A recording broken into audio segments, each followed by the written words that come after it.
Saludo cordial, profesor y compañeros. Mi nombre es Liliana Varela y hoy les voy a hablar de las fuentes del derecho en el relato casuístico que nos proporcionaron. En este relato encontramos todas las fuentes del derecho: la ley, la equidad, la jurisprudencia, los principios generales del derecho, la doctrina.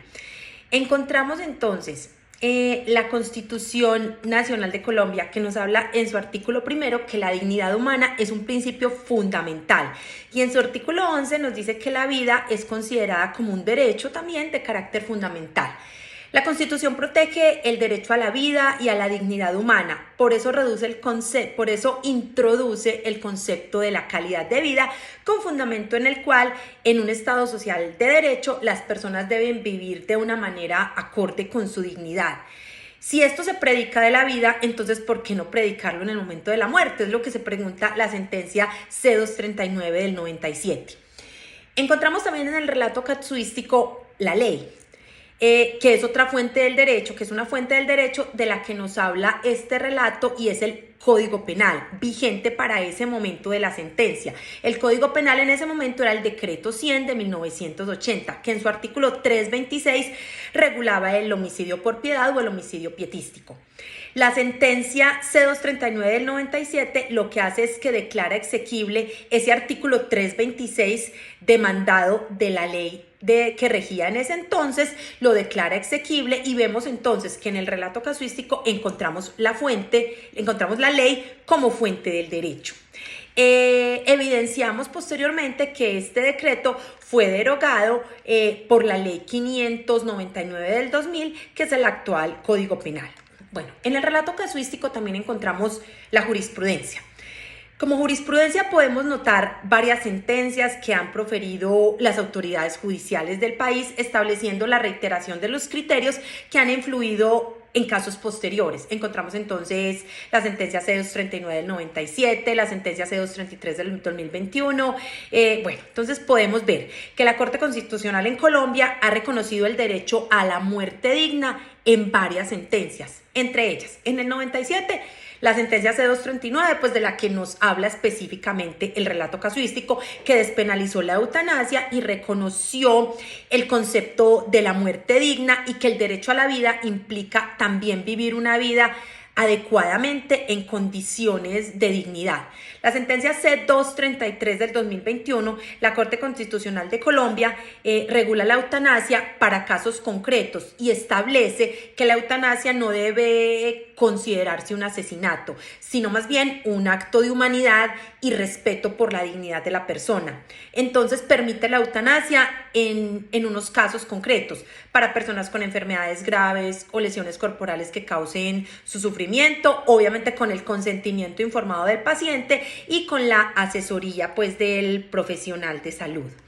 En el 2021, la sentencia T-414 garantizó el derecho a la muerte digna de un accionante, y en el 2022 estableció que la muerte digna se garantiza cuando el paciente manifiesta su consentimiento de manera voluntaria, de manera consciente, de manera informada y libre de pretensiones, y despenalizó la ayuda al suicidio mediante la sentencia C-164 del 2022, o sea, el suicidio pues asistido. En esa sentencia declaró exequible el artículo 107 de la ley 599 del 2000, que establece que no se incurre en un delito al ayudar al suicidio si se cumplen unos requisitos que se determinan previamente. Bueno, otra fuente formal del derecho es la equidad, y en el relato casuístico lo encontramos porque vemos este principio general del derecho en el caso de Marta, que es una mujer diagnosticada con esclerosis lateral amiotrófica ELA y no está en fase terminal. Solicitó la práctica de la eutanasia y tras la revisión de su caso concreto se le autorizó, y será el primer registro de eutanasia de paciente no terminal en Colombia. Entonces, mediante esta fuente formal del derecho, se adecuó su circunstancia particular para impartir justicia. Ahora bien, otra fuente son los principios generales del derecho que encontramos en el relato casuístico. Y esos principios generales del derecho se aplican cuando no existe ley o costumbre y son fundamentales para el funcionamiento de las democracias. Se utilizan para crear leyes, para crear marcos jurídicos, interpretar el derecho positivo y llenar vacíos legales. Los jueces y los legisladores se apoyan en los principios generales del derecho para crear doctrina, para interpretar normas e integrar derechos legales. La Corte, en la sentencia que ya hemos mencionado, la C-239 del 97, a la vez que emitió jurisprudencia, se basó en los principios generales del derecho para emitir la sentencia, ya que no había una ley específica sobre la eutanasia. La dignidad humana es un principio general del derecho que respeta la autonomía humana en desarrollo de él, y en desarrollo de él se creó, pues de esa ley se creó jurisprudencia.